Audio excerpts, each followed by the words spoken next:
Nicolas le Banner. Nicolas le Banner. Nicolas le Banner, the Grim Reaper of Paris, is one of the most anticipated characters to come from Purgatory's roster. Whether it was his deathmatch style, his humor, or his subtlety, the Kengen fanbase was easily turned on by his suspicious reputation. As a representative of French martial arts, Nicolas has a unique style revolving around kickboxing, karate, and the least applicable of all, fencing. I guess that's something you can only see in Kengen. Although not as hyped up as Lolong wife-beater Donaire, Nicolas le Banner has left a firm impression upon the reader. So, was Nicolas worth the attention, or was he a letdown? Let's find out. Before impersonating the identity of Nicolas le Banner, he was simply known as Jean-Luc, a member of a mysterious special forces unit of the French military. This unit was composed of people with no living relatives or any personal worth or data to speak of. Everybody except the real Nicolas. Nicolas le Banner was the brother of France's kickboxing champion, Daromeon le Banner. With such a reputation, Nicolas could have received a very high-end military career. However, Nicolas sacrificed that opportunity to join this unit in particular. While serving in this unit, Nicolas befriended Jean-Luc. Jean admired his friend because he sacrificed a cushy military experience to join a unit filled with nobodies and face the extreme hardships directly on the battlefield, wherever that was. To Jean, Nicolas was his hero, and it was his destiny to serve beside him. In his own words, Jean described Nicolas as the protagonist.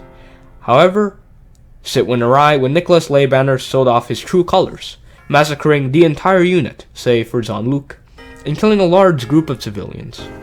During this altercation, Jean-Luc attacked Nicolas in a fit of rage. The two exchanged blows until Nicolas had succumbed to his wounds, leaving Jean-Luc as the last survivor.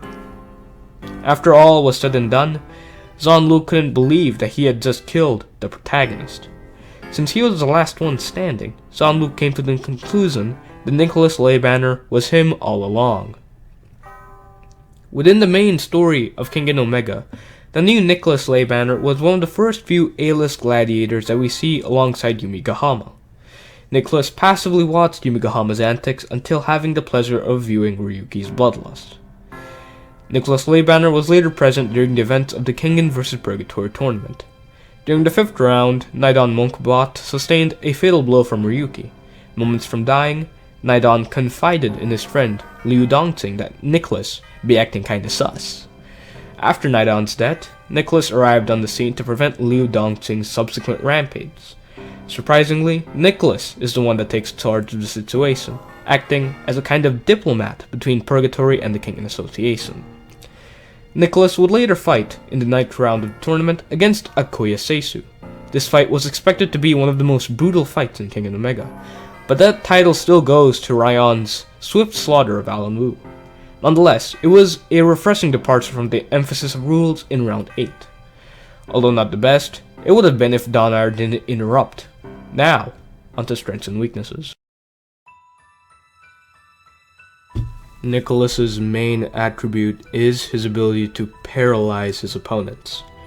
Any strike that he is able to connect against his opponent directly impacts their nerves, causing them to lose control over their body.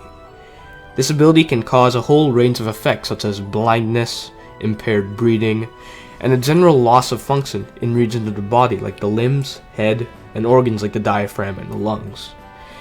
However, the paralysis only lasts up to 10 to 40 seconds, and the timing of the paralysis is unpredictable, but sometimes it happens instantly. This is the ability that enables Nicolas to sway a match in his favor by restricting the movement of his opponents, giving him precious moments for striking, recovery, and a means to generate momentum as the match goes on. Nicolas is 182 centimeters tall, and his maximum wingspan is 191 centimeters, 9 centimeters longer than his height. This synergizes well with his paralysis because he is much more capable of striking from a distance, enabling Nicolas to paralyze his opponents without entering into close quarters. Nicholas's basis for combat is a soul-styled martial art known as Sahat, which is a fusion between fencing, savate, and karate. Fencing is a French sport that emphasizes lunging and parrying with a blade to land the first strike against your opponent. Taking into account Nicholas's paralysis and his unusual range, the discipline of fencing enables Nicholas to paralyze his opponents from a safer distance without the need for a blade. As for the two other schools, savate is a French kickboxing sport that fuses English boxing with graceful kicking techniques, effectively utilizing the hands and feet as tools for striking, whereas karate is an Asian system of martial arts which employs orthodox strikes and defensive blocking with the arms and the legs. These last two schools improve the quality of Nicholas's strikes. Nicholas's reaction speed is the fastest in all of Purgatory, clocking in at 78 milliseconds. Although not the fastest reaction time in the series, this reaction time enables Nicholas to react faster to oncoming blows and to strike in a more efficient manner, giving Nicholas better opportunities to paralyze his opponents and a means to take less damage. Now onto weaknesses. Although Nicholas could sustain a beating from a Koya Seisu, he is still remarkably frail and his momentum can be shaken by a few desperate attacks. Thus, Nicholas has to rely on his paralysis, reach, and reactions in order to prevent a direct blow. As stated by Terasi, Nicholas is able to fight at his best if he is allowed to kill. Because Purgatory has a no-kill rule, it would explain Nicholas's reputation as a fighter who is barely able to stay in the A-list echelon of Purgatory. This explains his loss to Jose Kanzaki, a wrestler who would most likely employ theatrics in his regular matches. Now onto matchups. We will begin the Purgatory matchup starting with Carlos Medel. Although I do not hold a record for talking that highly of Carlos, this particular situation does not benefit him at all. Although Carlos is very capable of inboxing opponents that are taller than him, Nicholas's reaction speed makes up for it. This enables Nicholas to get some strikes off. Nicholas will most likely target Carlos's legs, because that would shut down his footwork, eliminating his greatest aspect of speed. Without that speed, Nicholas will make swift work of Carlos, as Carlos cannot sustain many direct blows. Nicholas Leybanner wins. The Falcon is a fighter who utilizes surprise by applying misdirection to combat and by throwing his strikes at unusual intervals. However, strategies like these can be taken advantage of by fighters who are faster. Nicholas in this instance is saved by his unusually high reaction speed. Although this doesn't ensure his victory right away, this enables him to at least touch the Falcon, which will ensure paralysis. Even considering Falcon's Toxic Avenger, that ability takes a lot longer to incapacitate opponents than Nicholas's paralysis. So Nicholas is capable of generating enough momentum before Falcon's poison takes hold of the mats. Nicholas Leybanner wins. Toei Mudo exceeds Nicholas's weight by more than 100 kilograms. Sure, Nicholas could duck and weave around Toei's blows and paralyze parts of his body, but his striking power is not enough to take him out. Nicholas's paralysis will only serve to inconvenience Toei. Considering the laughable weight difference in this situation, even an indirect blow would KO Nicholas. I really don't see Nicholas winning this. Nicholas Leybanner loses. Yumigahama, the monkey, relies on his superior range and bulkiness to take out his opponents. It should be noted that he has poor short-range abilities, is weak to soft power, and is piss-poor at grappling. In terms of raw reach, even considering Nicholas's unusual 191cm wingspan, Yumigahama's raw reach will most likely be the same as his height, which totals to 201cm. Therefore, in an outfight, Yumigahama should be capable of damaging Nicholas with his spearmanship techniques. However, Nicholas has the reactions and the speed to swarm Yumigahama. Nicholas will defeat him by entering his range, striking, and leaving it. This will ensure that Nicholas will be able to paralyze Yumigahama, in which Yumigahama will momentarily lose the ability to strike, therefore losing his entire viability as a whole. Nicholas will end the match swiftly with his strikes and his much greater speed. Nicholas Leybanner wins. If you accept the idea that his wingspan is the same as his height, Nidon has a slight advantage of 3 centimeters. Although this doesn't necessarily mean that Nicholas will lose, it just means that Nicholas doesn't have the range advantage. Outside of this, Madon also has a very good foresight ability in the Eye of the Sky, enabling him to predict Nicholas's movements, and is capable of manipulating balance such that attacking is impossible, such as grabbing an opponent's hip to stop the rotational power of a punch. The outcome of this fight can be summed up in a single clip.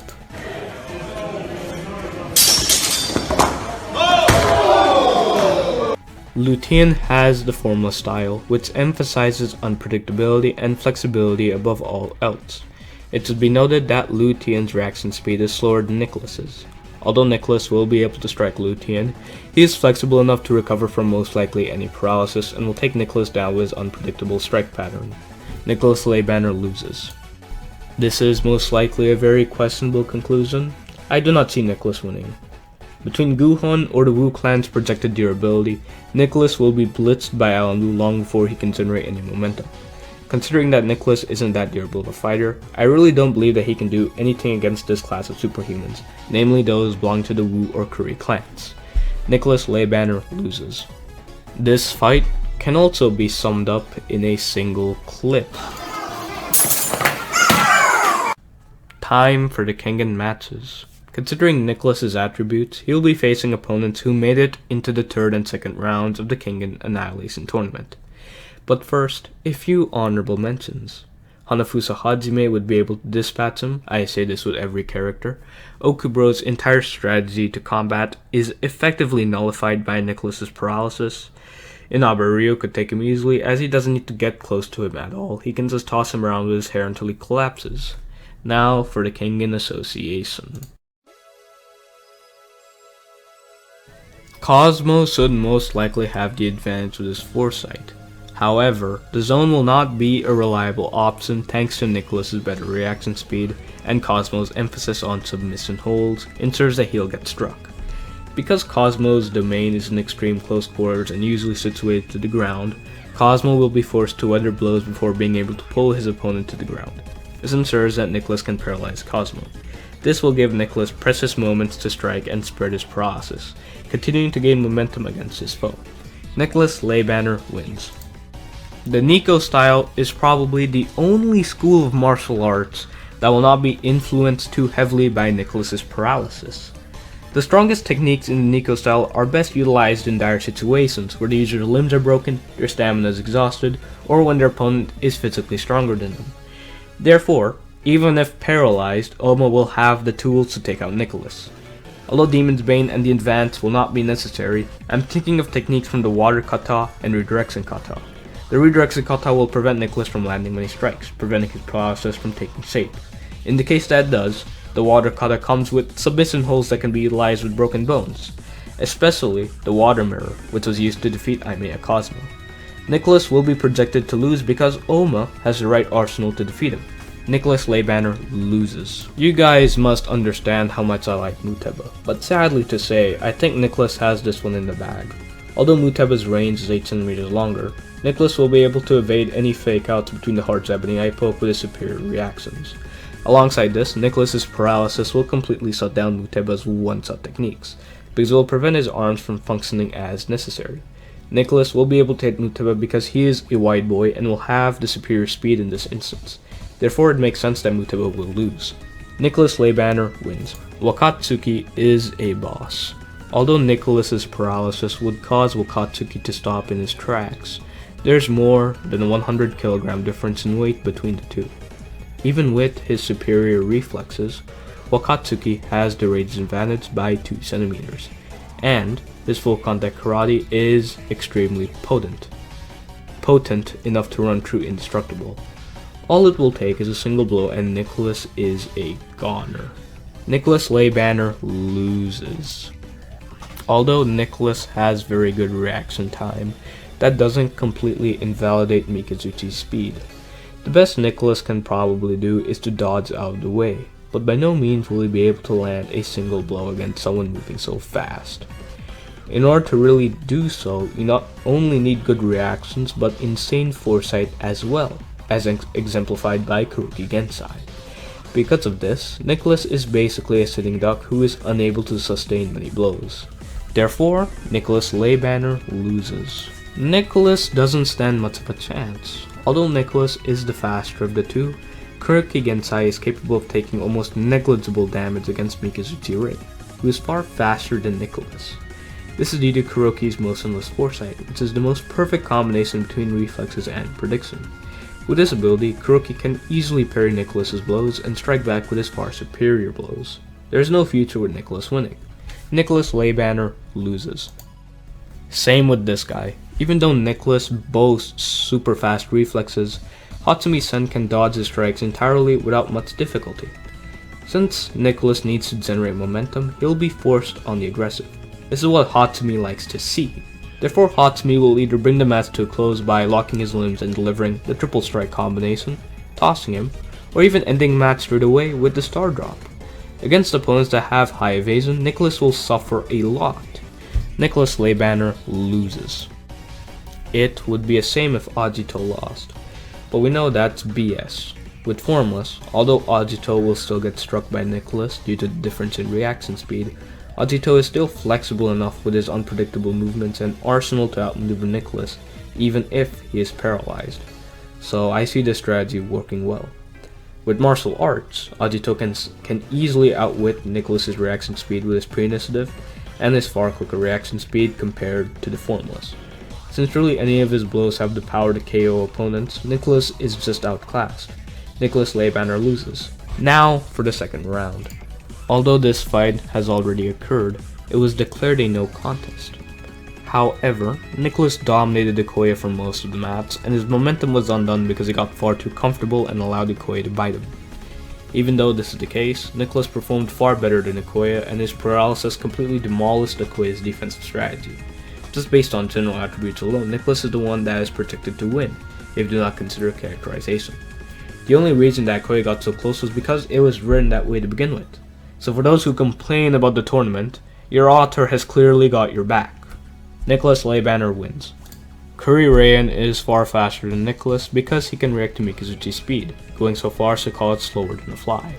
Taking into account Rayan's brute strength, the style of the Kuris emphasizes blows to the face, throat, and chest to inflict maximum damage against an opponent's weakest regions. Taking all of this into consideration, Kuri Rayan can KO Nicholas in a single blow. If you truly want to ensure his victory, Rayan can also utilize the removal.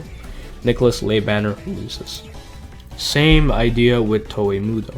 Although Nicholas is capable of paralyzing Julius, the weight difference is so colossal that even an indirect blow from Julius would knock him out.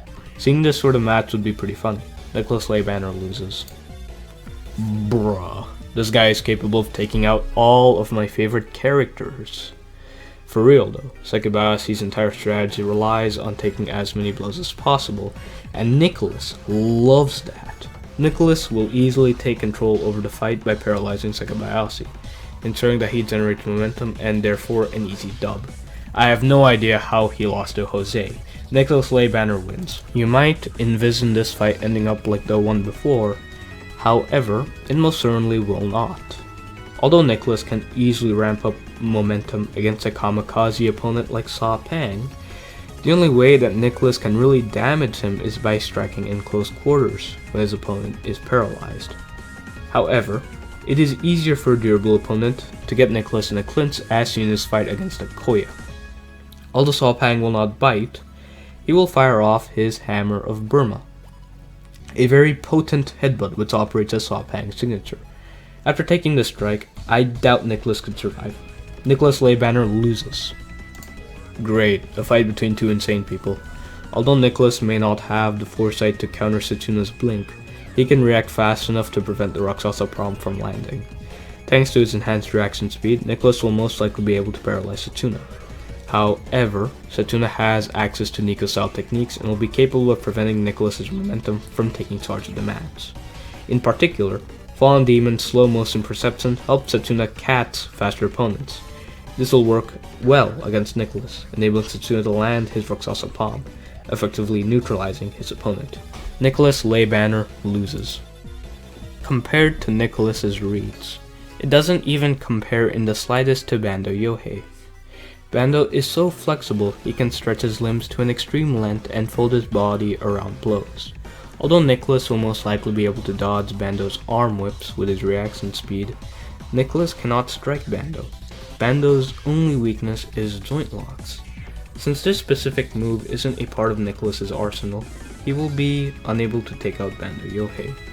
Nicholas Leybanner loses. Considering reach, Nicholas's reach is superior. However, as far as this concerns Gaolang, he can easily make up for it because he is the greatest outboxer of all time. With that being said, Nicholas is capable of taking this. Because of the reach disadvantage, Gaolang will be forced to take a blow in order to get into the range for the flash combination, ensuring that Nicholas's paralysis goes off. With this momentum, he can target Gaolang's legs in order to disable his footwork. Without that mobility, Gaolang becomes a sitting duck and will be forced to weather Nicholas's combinations. If you believe this outcome is far-fetched, Nicholas will definitely take a ton of damage, but most of it will be mitigated due to his speed, the distance gap, and the paralysis that will give him time to recover. Therefore, Nicholas Leybanner wins.